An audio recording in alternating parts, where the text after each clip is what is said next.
Chers amis, bonjour.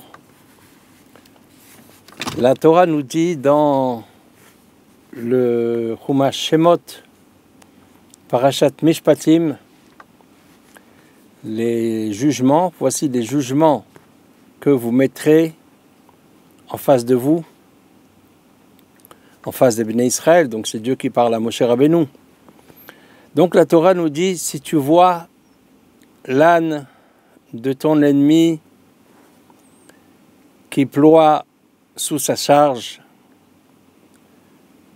ne t'abstiens pas de venir à son aide, tu viendras à son aide.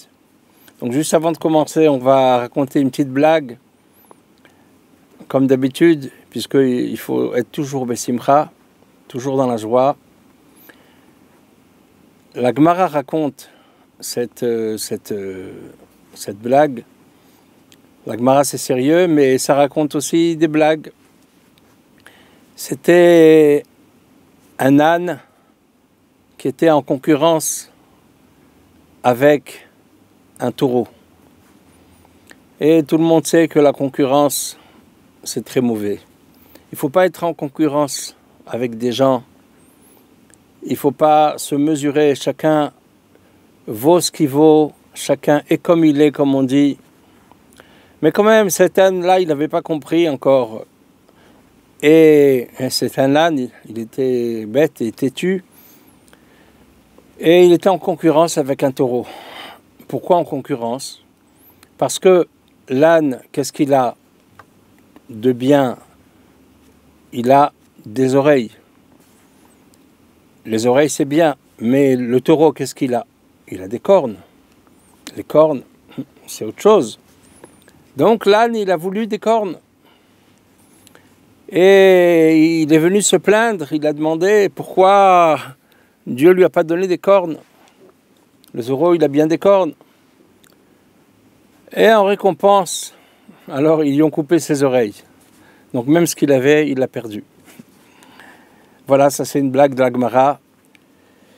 Et donc, la Torah nous dit, si tu vois l'âne de ton ennemi qui ploie sous sa charge, ne t'abstiendrai pas de venir à son aide, tu viendras à son aide.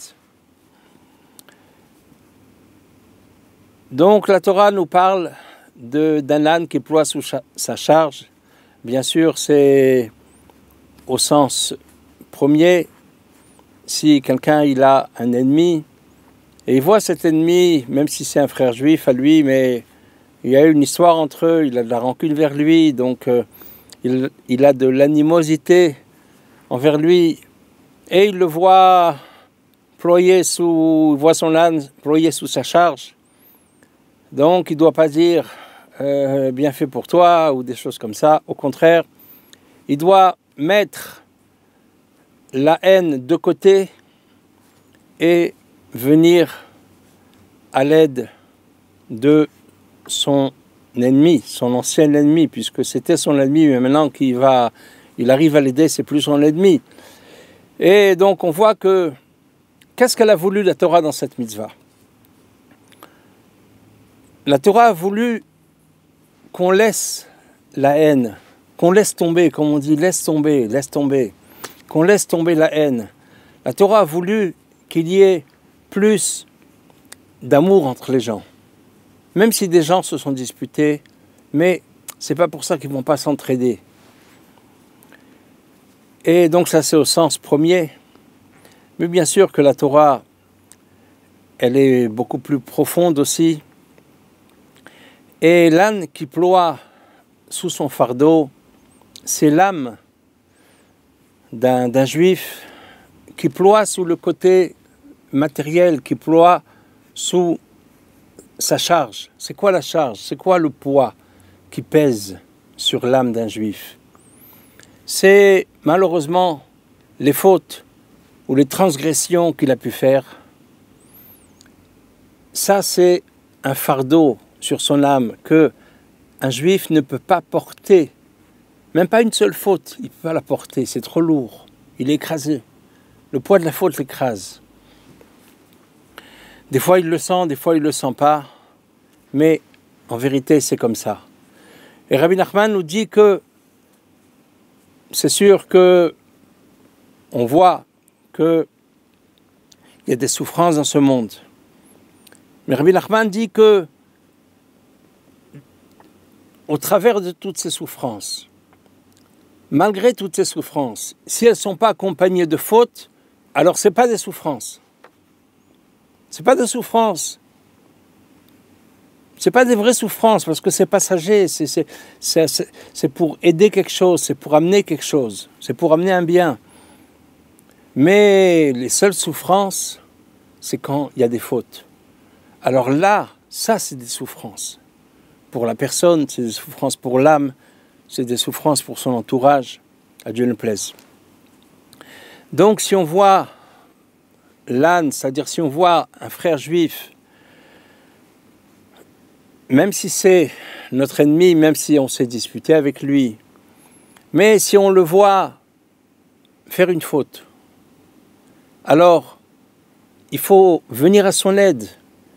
Il ne faut pas dire, bon, de toute façon, on ne s'entend pas, j'ai plus de responsabilité avec lui. Non, on a encore une responsabilité, parce que si on arrive à lui parler, et même de plus, c'est le Yetzer Hara qui a fait cette dispute, parce que le Yetzer Hara, il veut pas que on arrive à discuter entre nous, à se donner l'un à l'autre de la crainte de Dieu, à se donner de l'un à l'autre de l'encouragement. Parce que c'est sûr que chacun doit s'encourager, mais quand un autre m'encourage, alors ça donne beaucoup plus de force. Et si des gens sont disputés, en vérité, c'est que ces gens-là, ils auraient dû s'aider. L'un aurait dû aider l'autre, et l'un peut aider l'autre, beaucoup. C'est pour ça que le Yetzer Hara, il a fait entre eux une dispute. Parce que le Yetzer Hara, c'est sûr qu'il veut éloigner des gens. Et donc, cette personne qu'on voit, qui ploie, sa vie est difficile. À Dieu ne plaise, elle peut avoir des dettes ou d'autres problèmes. Et on voit que cette personne ploie sous le poids de ses fautes. Pourquoi on va dire que c'est les fautes? Parce que quelqu'un qui croit, quelqu'un qui a reçu des bons conseils dans sa vie, alors les conseils, les vrais conseils, la Torah, c'est 613 mitzvot, toutes ces mitzvot sont des conseils. Il y a des conseils, on te dit quoi faire, et il y a des conseils, on te dit, mais surtout ne fais pas ça. Ne fais pas ça parce que tu vas t'étouffer, tu vas t'étrangler. Et donc quelqu'un qui a accompli les conseils de la Torah, ces conseils l'ont aidé dans sa vie. Et ces conseils l'ont débloqué. Ces conseils, la Torah, elle aide à sortir de nos problèmes. La Torah, elle fait sortir des impasses. Quand on sort d'un problème, alors la foi grandit. Parce qu'on voit que on n'est plus dans une impasse sans espoir. Il y a une porte de sortie, il y a une lumière. Alors la foi grandit. Si la foi grandit, on est sauvé.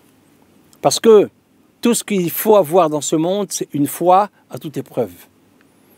Et les fautes, à Dieu ne plaise, les transgressions, au contraire, elles éloignent de Dieu.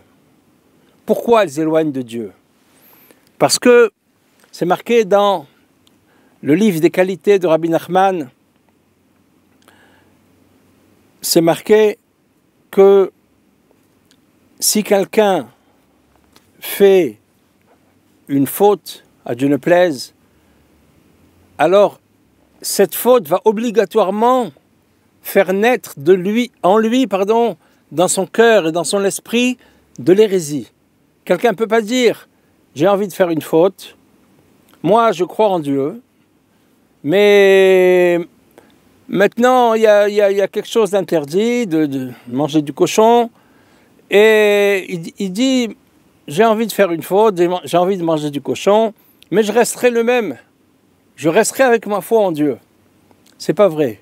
Parce que dès qu'il va transgresser la Torah, il va recevoir il va faire de la place en lui à de l'hérésie. Et automatiquement, il va s'éloigner de Dieu. Si il s'éloigne de Dieu, alors il rentre dans l'obscurité. Et alors, il rentre dans des impasses. Il ne voit plus de lumière. Il voit tout noir autour de lui. Et sa foi va s'affaiblir. Et sa foi va s'affaiblir. Dieu préserve. C'est le pire de ce qui peut arriver à quelqu'un sur terre. Donc, quand on voit un autre juif qui ploie sous le poids de ses fautes, alors c'est sûr qu'il faut mettre de côté la mésentente, mettre de côté ce qu'on a dans le cœur envers lui et lui parler, l'aider, le rapprocher de Dieu. Et en vérité, cette autre personne dont on parle, ce frère juif dont on parle, qui c'est? On parle d'un ennemi, mais le Rambam dit, c'est interdit pour un juif d'avoir un ennemi. C'est interdit d'avoir un ennemi. On ne peut pas se permettre, on va dire, ce kiff d'avoir un ennemi. Un goy peut avoir un ennemi. Son voisin, il peut le haïr. Il haït son voisin. Ils se sont disputés. Le voisin, il a de la haine pour lui, et lui, il a de la haine pour son voisin. Un plus que l'autre. Mais un yid, un juif, n'a pas le droit de haïr. On n'a pas le droit de haïr un autre juif. Et à tel point que j'ai vu dans le Kitzur Shulchan Aruch que avant Yom Kippour, on doit garder aucune haine envers un autre juif. On doit enlever, faire tout ce qu'il faut, des prières avant, on doit demander pardon, on doit parler à l'autre, faire ce qu'il faut, mais il ne faut pas venir Yom Kippour avec de la haine pour un autre juif, à tel point que si on a de la haine le jour de Yom Kippour pour quelqu'un, pour un autre juif, alors les prières, à Dieu ne plaise, ne sont pas acceptées. Donc comment on peut se permettre de venir à Yom Kippour en sachant que notre prière ne va pas être acceptée? Personne ne veut ça. Et donc, on n'a pas le droit de haïr. Et donc, cette personne qu'on voit qui ploie sous la charge de ses fautes, c'est un ennemi, comme le dit la Torah, si tu vois l'âne de ton ennemi. Mais comment on peut avoir un ennemi? On ne peut pas avoir un ennemi. Donc, on est obligé de dire que c'est quelqu'un qui a fait une faute.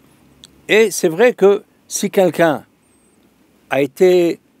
on l'a averti, ne fais pas telle faute, et il n'a pas écouté volontairement, il a fait une faute, alors cette personne devient un ennemi pour le clan d'Israël. Cette personne devient un ennemi pour Dieu sous un certain angle. Et donc c'est de cette personne qu'on parle. Donc on pourrait dire que, bon, si cette personne est devenue une ennemie pour le clan d'Israël, alors pourquoi on va l'aider? Pourquoi on va avoir pitié de lui? Donc c'est pour ça que la Torah nous dit, c'est pas comme ça que ça se passe, c'est pas comme ça les choses. Il faut, comme dit Rabbi Nachman, trouver un mérite, même dans le pire des hommes. Est-ce qu'il existe un homme, un juif qui n'aurait pas fait une seule mitzvah dans sa vie? C'est pas possible. Donc ça n'existe pas un juif envers lequel on ne peut pas trouver du bien et on ne peut pas l'excuser. Et donc, il ne faut pas regarder la faute commise. Il faut regarder la mitzvah que cette personne a pu faire une fois dans sa vie au moins. Et au vu de cette mitzvah, il faut le juger favorablement. Maintenant, on le juge favorablement. Et si moi, à ma place, je juge l'autre qui a fait une faute, je le juge, mon frère juif, je le juge favorablement, alors il va en vérité, même aux yeux de Dieu, même aux yeux des tribunaux célestes, il va passer du côté du mérite. Et lui aussi, il va être jugé favorablement. Parce que le fait que je le juge favorablement, je vais faire naître en lui, je vais ouvrir les portes du repentir. Je vais ouvrir les portes du retour. Tant que je l'attaque, tant que je l'accuse, alors les portes sont fermées à cause de mon regard. Mais si je le juge favorablement, alors je vais lui ouvrir les portes du retour. Et si il commence à ressentir lui aussi dans son cœur un regret, alors c'est autre chose. Même Dieu va le juger favorablement et c'est ainsi que cette personne va revenir. Donc c'est de ça qu'on parle. La Torah nous dit, même une personne qui est dans un certain côté un ennemi du clan d'Israël, puisqu'il ne veut même pas se retenir de faire des fautes graves, mais à nous à le juger favorablement, à nous à laisser, ne pas suivre, ne pas